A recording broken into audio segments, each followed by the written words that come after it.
आप सुन रहे हैं कहानी बेइंतहा सफ़र इश्क का भाग 13। काफ़ी देर समय बिताने के बाद अरुण वापसी के लिए दादाजी के पास चलता हुआ आता है। वे दूर से ही पत्थर पर बैठे उन्हें किसी अनजान व्यक्ति से बात करते हुए देख रहा था। ज्यों ज्यों वे उनके पास आता रहा, उनकी बातें भी उसके कानों में सहसा पड़ती गई। इतनी बड़ी बात श्याम ने मुझे बताई ही नहीं, पर मनोहर, तुमने मुझसे क्यों नहीं मिले? तुमने बिना मुझसे मिले आखिर क्यों सोच लिया ये सब? क्या मुझ पर इतना भी विश्वास नहीं रहा?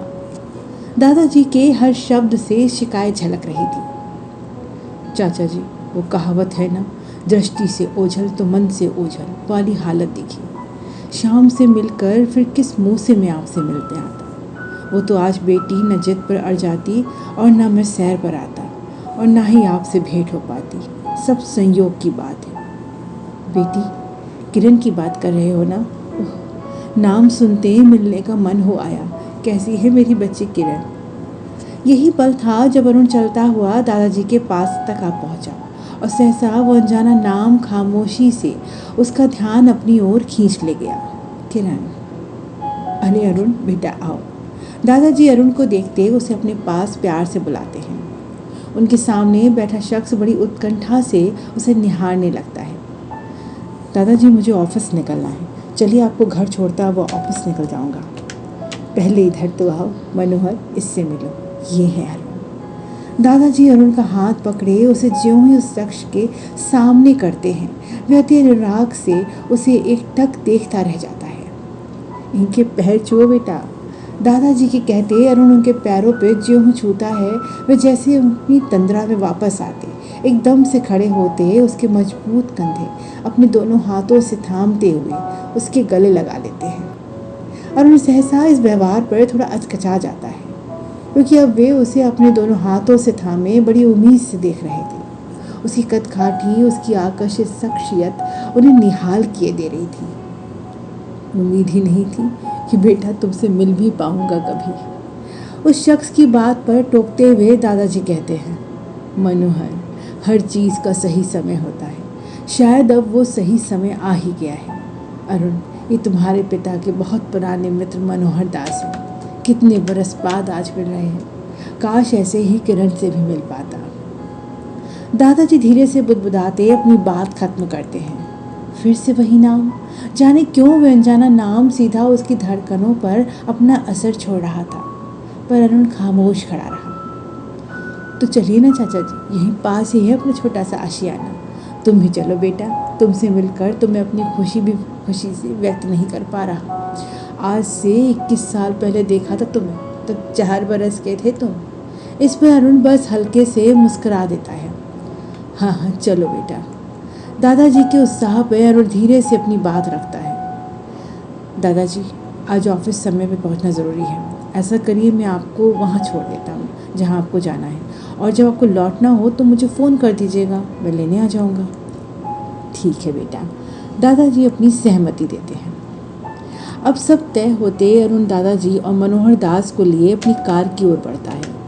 योगेश एक बार इशारे से उन अपरिचित शख्स के बारे में अरुण से पूछता भी है। इस पर अरुण कंधे उचकाता उनके बैठने के खुद कार का दरवाज़ा खोलकर खड़ा होता है। इस पर उसे एहसास भी नहीं हुआ कि मनोहर दास की नज़रें उसे देखती कितनी अनुरक्ति महसूस कर रही थी। उनके बताए पते पर अरुण कुछ मिनट में ही ड्राइव करके पहुंच जाता है। ये सुवली बीच के पास बसा एक शांत गांव था, सुवली गांव, जो कहने को गांव था पर शहर जैसा साफ सुथरा और करीने से व्यवस्थित नजर आ रहा था। उन्हें उनके घर के पास छोड़ता हुआ अरुण बड़ी और साथ आए मोनू को भी वहीं छोड़ देता है, ताकि दादाजी को कोई परेशानी ना हो। फिर योगेश के साथ वापसी के लिए अपनी कार मोड़ लेता है। छटनी में सिर्फ कुबेर को ही निकाला गया था और निकलने का सही उद्देश्य भी उसे नहीं बताया गया, पर वह इसका कारण जानता था, जिसके कारण एक गहरा रोष उसमें दिख रहा था। फैक्ट्री में उसे छोड़ बाकी के सारे वर्कर समा गए और वे अपना टिफ़िन लिए अभी भी गेट पर खड़ा था। उसकी आंखें गुस्से और आक्रोश से जल रही थीं। वह तुरंत ही सुरक्षा कर्मी से अपने लीडर मिराज को बुलाने को कहता है। मिराज मजदूर यूनियन का लीडर था। कुबेर जानता था कि उससे कहने का खैर कोई खास फायदा नहीं, क्योंकि कहने को वे उनका लीडर था, पर उसकी सारी वफादारी मालिकों के प्रति थी। फिर भी वे अपना पहला रोज जताए बिना वहां से लौटना नहीं चाहता था। क्या बात है कुबेर? मेरा जब ठीक उसके सामने सीना ताने खड़ा था। मेराज भाई, ये सब क्या है? मुझे ही क्यों निकाला गया? अभी कल ही सारे मजदूरों संग मिलकर टारगेट पूरा करने मैंने भी ओवर टाइम किया, और फैक्ट्री में इस महीने भी वही ऑर्डर लेटर आया है जो पिछले महीने था। फिर एक मुझे निकाल कर उन्हें क्या मिल गया? अभी तुम्हारे लिए कोई काम नहीं है कुबेर, कुछ दिन देखो, शायद तुम्हें फिर बहाली मिल जाए। मिराज गुड़ की मिठास के साथ कहता उसके कंधे पे हाथ रखता है। कल काम था और आज अचानक काम नहीं, और अपनी वापसी का मैं इंतज़ार करूं? क्या कह रहे हो मिराज भाई? मेरे हाथ काम का इंतज़ार कर सकते हैं, पर पेट कैसे इंतज़ार करेगा? अपने खून पसीने से सालों से इस फैक्ट्री को आगे बढ़ाने का काम किया है, और आज दूध से मक्खी से निकाल फेंका। देखो कुबेर, वक्त की नज़ाकत को समझना सीखो। अब कि उसके बड़े हाथ को झटकते हुए कुबेर गुस्से से फनता हुआ बोला, मिराज भाई, तुम बात नहीं समझ रहे हो तो उन अमीरजादों को क्या कहूँ? इतना जान लो, मैं जान दे दूंगा पर अपना अधिकार नहीं छोड़ूंगा। कुबेर, पागल मत बनो, ये मेरा नहीं मैनेजिंग कमेटी का फैसला है। ऊपर से ऑर्डर आया है तो थोड़ा सब्र करो, मुझे समय दो, मैं बात करूंगा। छोड़ो, अब तुम्हें क्या बताऊं। पहले जाकर अपने घर तो लौटूं, जहां अपने परिवार की मरती उम्मीद को देखकर थोड़ा रो तो लूं। दर्द के साथ कहता कुबेर तुरंत पलटकर साइकिल स्टैंड की तरफ बढ़ गया। पीछे से मिराज उसे रुकने को आवाज़ लगाता रह गया। दादाजी बड़ी को बाहर छोड़कर मनोहर दास के साथ उनके घर में प्रवेश करते सहज ही मुस्कुरा पड़ते हैं। उस घर में गुजराती घर की गहरी छाप नजर आ रही थी। बाहर से लेकर अंदर आने तक घर को साधारण और हाथों के बने सामानों से इस तरह सजाया गया था कि वे मकान तो कभी कहा ही नहीं जा सकता था, उसे बस घर ही पुकारा जा सकता था। वह छोटा सा घर था, पर ज़रूरत के हिसाब से सब कुछ था वहाँ। बेहद सुंदर ढंग और करीने से सजा हुआ घर था। आंगन में तुलसी चौबारे से लेकर बैठक के झूले तक वे घर बड़े प्यार से सजा धजा नजर आ रहा था। कहीं टेराकोटा के गमले से फैली बेल से ये फूल हवाओं में संग झूम रहे थे, तो कहीं मिट्टी का हाथी अपनी पीठ पर चमकीले शीशे सजाए झूमता हुआ कोने में बैठा मुस्कुरा रहा था। बीच की पेज पर कशीदाकारी कढ़ाई का खूबसूरत मेजपोश पर से तो दादाजी की निगाह ही ना हटा पाए, जिसे सीप मोती और धागों से बड़े रुचिकर तरीके से कढ़ा गया था। वो घर खुद अपने आप में गवाह था उस घर के रहने वालों की सादगी का। बैठिए चाचा जी। बहुत देर से पूरे घर को निहारते देख मनोहर दास दादाजी के वो मुस्कुराते हुए कह रहे थे, ये सब किरण की ही कारस्तानी है। कभी चैन से बैठती ही नहीं, कभी कढ़ाई करेगी, कभी गमलों के फूलों से गुनगुनाती रहेंगी। पर है कहाँ बिटिया? वे बेहद जिज्ञासा से पूछते हैं। कहाँ ना, कहाँ बैठती है चैन से? मैं तो ठहरा सरकारी स्कूल का मास्टर, जो सोली के सरकारी स्कूल की पोस्टिंग में यहाँ चला आया। मैंने कहा शहर रहकर पढ़ लो, मैं सब इंतज़ाम कर देता हूँ, पर बोली नहीं, पढ़ाई तो पत्राचार से कर लूँगी, पर अपने बाबूजी की देखभाल नहीं। सो मेरे साथ ही इस छोटे से गांव में रहने चली आई। अब उसके सिवा है भी कौन मेरा? बचपन में अपनी माँ को खो कर भी मेरी माँ बनी रहती है वो। कहते हुए बिना आवाज़ के हंस पड़ते हैं वो। किरण बिटिया को देखने को मेरा मन व्यग्र हुआ जा रहा है मनोहर, कहाँ है वो? दादाजी चारों ओर नज़र घुमाते हुए देखते रहे, जैसे बस किरण को ही खोज रहे हों। मैं तो पूरा दिन स्कूल में रहता हूँ, और किरण शाम से उन बच्चों की माँओं की अपनी क्लास शुरू कर देती हैं। दिन में खुद पढ़ती है और रात में अध्यापिका बन जाती हैं। कहती है हर स्त्री को पढ़ना लिखना आना चाहिए, तभी तो वो अपने जीवन में हार नहीं मानेगी। आधी रात तक अपनी क्लास चलाती है। पता है, दिन भर ये स्त्रियाँ अपने घरेलू और बाहरी काम में व्यस्त रहती हैं, इसलिए उनमें से किसी को कढ़ाई, किसी को कशीदाकारी, किसी को कल्पकारी कला सिखाती हैं। ऐसी कोई कला नहीं जो किरण को ना आए। पूरी चिकरगन्नी है ना अपनी किरण। है कहाँ मनोहर, अब तो उसको देखने को मन और भी व्यग्र हो उठा है। अभी बुलाता हूँ किरण। वे अंदर की ओर देखते हुए आवाज़ देते हैं, तो सामने से चन्नी घाघरा में एक लड़की हाथों में पानी का गिलास लिए चली आती है। दादाजी उसे गौर से देखने लगते हैं। तब मनोहर दास जल्दी से कहते हैं, ये सारंगी है, ये मेरी दूसरी बेटी है। किरण की खोज खबर बस इसे ही होती है। वो तो होगी ना बाबूजी, दीदी जी के संग संग जो रहती हूँ। वे खुलकर मुस्कुराती हुई पानी बारी बारी से उन दोनों की ओर बढ़ा देती है। दूसरी बेटी? दादाजी संशय से पूछ उठे। इस पर मनोहर दास के बोलने से पहले ही सारंगी बोल उठी, ये तो बाबूजी का प्यार है कि स्कूल के चौकीदार की बेटी को भी अपनी बेटी बना रखा है। इस पर मनोहर दास हल्की झिड़की देते हुए कह उठे, अच्छा, बहुत बोलती है। और ये कहाँ है तुम्हारी दीदी जी, ज़रा बुलाओ तो। गोपू के साथ है, आज उसे खाना खिला कर आएगी। और आपके आने की खबर लग गई थी, पर क्या करें, गोपू बीमार है ना, तो उसे जब तक वो अपने हाथ से खाना नहीं खिला लेंगी तो कैसे आएंगी, इसलिए मुझे ही भेज दिया। दादाजी फिर आश्चर्य से मनोहर दास की ओर देखने लगे, जिससे उनका प्रश्न सुलझाते वे आगे कहते हैं, किरण भी ना अपने आप में अनोखी है। ईश्वर ने उसके नन्हे दिल में जैसे सारे जहां के लिए प्यार भेजा है। गोपू बंदर का नाम है, पर भूल से कोई उसे उसके सामने बंदर नहीं कह सकता। हंसते हुए वे अपनी बात जारी रखते हैं। एक दिन बेचारा सड़क पर घायल अवस्था में मिला था, तब से उसकी देखभाल करती आ रही है। और वही क्यों, आप देखेंगे तो 2 गाय, गौरा हीरा, 3 कुत्ते, बबलू, कालू, शेरू, एक बैल तमांग तक है उसकी देखरेख में। लोग पशु से अपना काम निकाल कर उसे आवारा छोड़ देते हैं, पर हमारी कोमल मन की किरण से कहाँ ये देखा जाता है।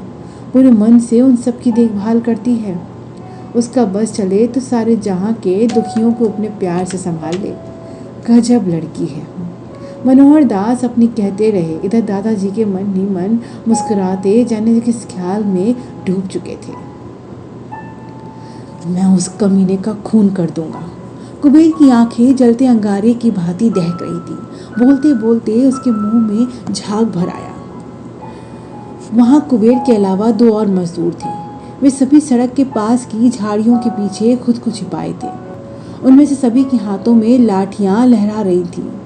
अपने यूनियन लीडर्स के समझाने के बाद भी कुबेर के सर पर बदले का खून सवार था। उसकी आंखें तो बस सेठ घनश्याम के परिवार वालों की लाश देखने को उत्सुक थी। ये रास्ता दीवान एम्पायर को जाता था। उसे पता था कि उस परिवार में सिर्फ अरुण ही है जो बिना सुरक्षा के अकेला निकलता था, और वह उसे चोट पहुंचाकर अपनी तकलीफ बयां करना चाहता था। उस समय उसके दिमाग में सिवाय बदले के कुछ भी नहीं चल रहा था, जबकि वह जानता था कि इसके आगे बहुत बुरा परिणाम हो सकता है। तकरीबन 1 घंटे के इंतजार के बाद उन्हें सड़क पर एक चमचमाती सफ़ेद कार नजर आई। वे सभी सतर्क हो गए। हमेशा की तरह अरुण स्वयं ड्राइव कर रहा था और अकेला था। उसके होठों के बीच सिगरेट सुलग रही थी। तभी अचानक उसे कार को ब्रेक मारते रोक देनी पड़ी, क्योंकि उसके सामने सड़क पर 3 आदमी आ गए। वे तीनों अपना अपना मुंह अंगोछे से ढके, हाथों में लाठी लहराते उसका रास्ता घेरे खड़े थे। इससे पहले कि अरुण को समझ पाता, तीनों उस पर टूट पड़े। उसे कार से खींचकर उस पर ताबड़तोड़ लाठियां बरसाने लगे। उनमें से एक उसकी कार पर अपना आक्रोश निकाल रहा था, तो बाकी 2 अरुण पर टूटे पड़े थे। अरुण जैसे मजबूत कदकाठी वाले के लिए उन तीनों से लड़ना कोई मुश्किल बात नहीं थी। बदले में वे दोनों को एक साथ ऐसा झटका देता है कि वे उसकी कार के बोनट से टकराते हुए उस तीसरे से भिड़ते हुए नीचे आ गिरते हैं। अरुण उनके संभलने से पहले ही उनमें से किसी एक के हाथ से लाठी खींच लेता है। वे बदले में उन पर वार करने ही वाला था कि अपने बीच बचाव में उनमें से एक का ऊपरी कपड़ा फट गया और उसके नीचे का कपड़ा उसकी नज़र में आ गया, जो उसकी फैक्ट्री के सिंबल और रंग वाली कमीज थी। इससे अरुण को पहचानते देर नहीं लगी कि वे उसी के फैक्ट्री के मजदूर हैं, पर उस पर क्यों वार कर रहे हैं। वे सोचता लाठी छोड़कर खड़ा रह गया। अपने मजदूरों को देखने के बाद बदले में उन पर वार करने की उसकी शक्ति चुक गई और लाठी उसके हाथ से फिसलती सड़क पर गिर पड़ी। तभी उनमें से एक पूरे जोश से अरुण के सर पर लाठी से वार करता है और अरुण लहराते हुए जमीन पर गिर पड़ता है कि तभी किसी के कदमों की आहट पाते वे तीनों झट से वहां से भाग जाते हैं। किसी को अनछुई झील और उस पर खिली कुमुदनी की कल्पना करनी हो तो शायद एक ही शब्द नाम लेगा, किरण। खिली रंगत पर चांदनी की धूप सा दमकता चेहरा, उस पर मासूम निश्चल मुस्कान देख कोई राजा भी अपनी रियासत उस पर चलती फिरती जन्नत तक निहाल कर दे। हिरनी से चंचल नयन, पावनी गंगा के किनारों से अध खुले अधर, उस पर उसके नयनभार चाल में असीम गरिमा समाई हुई थी। वे किरण ही थी जो हाथ में ट्रे लिए रसोई से तेजी से आती हुई उनके बीच की मेज पर ट्रे रखती हुई एक सांस में कह रही थी, ये लीजिए बाबूजी, ढोकला फाफड़ा खाकड़ा सब ले आई, तेने खाओ। नाश्ता मेज पर लगाती हुई उसकी स्वर लहरी किसी मंजरी से गूंज उठी। पता है बड़ी अच्छी गुजराती बोल लेती हो, पर इनसे गुजराती बोलने की ज़रूरत नहीं है क्योंकि ये गुजराती नहीं है, इनके लिए तो दाल बाफला लाओ। किरण के पिता उसका चेहरा ध्यान से देखते हुए कह रहे थे। किरण दादाजी का चरण स्पर्श करती हुई उनसे बोली, आप एमपी से हैं क्या? हाँ, अरुण के दादाजी हैं ये। अचानक से अपने पिता के मुंह से ये सुनते किरण उस पल जैसे जड़ सी हो गई। लगा हवा संग डोलता पुष्प सहसा ठहर गया हो। एक गहरी शर्म की लाली उसके समस्त अस्तित्व पर छा गई। वाह, मेरी बहू तो गुणों के साथ रूप रंग की भी खान है। दादाजी के कहते जैसे उसकी तंद्रा भंग हुई और वे होंठ काटती झट से वहां से दौड़ती हुई भाग गई। अरे बेटी रुको तो। वे रोकते रह गए, पर किरण तो रसोई की दीवार से पीठ करे कसकर अपनी दोनों हाथों से अपना दिल थामे रह गई। जिस नाम संग उसने इतने वर्ष काटे, उसका नाम सुनते आज जैसे कोई झनकार सी उसके रोम रोम में दौड़ गई। वे आंखें बंद किए होंठ दाबे मुस्कुरा रही थी। लो दीदी जी, आज संदेशा आया है, अगली बार देखना वो ना बारात लेकर खड़े होंगे। वे झट से उसके मुंह पे हाथ रखती उसे रुकती हुई अभी मुस्कुरा रही थी। ओहो, आज तो आपका चेहरा देखने लायक है। सारंगी की बातों ने जैसे उसके तन मन में ऐसी गुदगुदी कर दी हो कि वे अपने होठों की हंसी छिपाती अपना मुंह चूल्हे की ओर किए बिना बर्तन चढ़ाने लगी। ये सब छोड़ो दीदी, बाहर जाओ, आपको बुला रहे हैं बाबूजी। सारंगी उसके हाथ से बर्तन लेती उसे बाहर जाने को बोल रही थी, तो वहीं उसकी हालत ऐसी थी कि बस उसका तो वहाँ से भाग जाने को जी कर रहा था कि दौड़ जाए और अपने हीरा मोती को बताए कि रोज़ वे जिसकी बात करती है वे अब आने वाले हैं। हाय, वे तो वे क्या करेगी? वे तुम्हारे शर्म के पलक उठाकर देख भी नहीं पाएगी। जाने कैसे होंगे? क्या मुझे जानते भी होंगे? तो क्या मेरा नाम तो पता ही होगा ना? तब भी क्या नहीं पहचानेंगे मुझे? सोचते हुए वे अपनी बाहें खुद को ही प्यार से समेटती हुई खुद में लपेट लेती है। दीदी क्या हुआ? तब से अपनी बुराई हालत सारंगी अचरज से देखती रही, फिर आखिर उसे छूकर हिलाती हुई कह उठी। इस पर बेखुद की बेखुदी को संभालती हुई किरण अब की अपने दुपट्टे को करीने से सर पर रखती हुई आहिस्ता कदमों से चलती हुई वहां आई जहां दादाजी और मनोहर दास अभी भी अपनी वार्ता में लगे हुए थे। अरुण ने कराहते हुए अपनी आंख खोली। धुंधली रोशनी में देखते हुए वह खुद को बुदबुदाता है, मैं कहाँ हूँ? तुम इस वक्त हॉस्पिटल में हो। सामने बैठा शख्स बेहद सपाट भाव से उससे कहता है, जबकि अरुण उठते हुए अब अपनी नज़र से उस जगह को देखता है जो हॉस्पिटल जैसी कोई छोटी सी जगह थी। वह किसी बेंच पर लेटा था। अरुण किसी तरह से उठकर बैठ जाता है। सर पर भारीपन लगने से वह हाथ बढ़ाकर टटोलता है। अभी उसके सर पर पट्टी बंधी थी। इसी के साथ गुजरे वक्त का सारा घटनाक्रम उसकी आंखों के सामने दौड़ जाता है। लगता है तुमसे बहुत गहरी दुश्मनी थी उनकी, इसलिए तुम्हारे साथ साथ तुम्हारी कार को भी नुकसान पहुंचाया है उन लोगों ने। अब किए हुए आवाज़ की ओर देखता है। उसके सामने कोई उसकी ही हम उम्र का था और सपाट भाव से उसे देख रहा था। क्या तुमने मुझे हॉस्पिटल पहुंचाया? हाँ, वहाँ से गुजर रहा था तो तुम्हें घायल अवस्था में छोड़ने का मन नहीं हुआ। अजीब किस्म की तल्खी के साथ वह अपनी बात कहता है। कौन हो तुम? क्या तुम मुझे जानते हो? तुरंत जवाब देने के बजाय वह एक सिगरेट उसकी ओर बढ़ाता हुआ कहता है कि तुम्हारा ही ब्रांड है। अरुण संशय से देखता हुआ सिगरेट उसके हाथ से लेता होठों के बीच रख लेता है, जिससे वह तुरंत एक लाइटर से उसकी सिगरेट का सिरा सुलगा देता है। उसका एक गहरा कश भीतर खींचते अरुण के चेहरे पे ऐसी राहत आ जाती है जैसे भी सच में इसकी उसे सख्त ज़रूरत थी। बहुत कुछ जानते हो मेरे बारे में, लेकिन अपना नाम नहीं बताया। मैं कश लेता हुआ अब उसकी ओर ध्यान से देख रहा था। मेरे बारे में जानना कुछ खास नहीं, और देवांश को कौन नहीं जानता, जो हर दिन सुर्खियों में रहते मीडिया की रौनक बने रहते हैं। उन्हें भला कौन नहीं जानता होगा। फिर भी दोस्त, तुमने मेरी जान बचाई है। अपना नाम तो बताओ। विवेक। और काम क्या करते हो? काम की तलाश, व्यंग भरी मुस्कान के साथ वह कहता है। अब अरुण उठते हुए अपनी कलाई की घड़ी की ओर नज़र डालते हुए कहता है, ओह काफ़ी देर हो गई, मैं अब चलूँगा दोस्त। शुक्रिया तुम्हारा, पर अफसोस काश वे वो लोग ना होते जिन्हें मैंने देखा।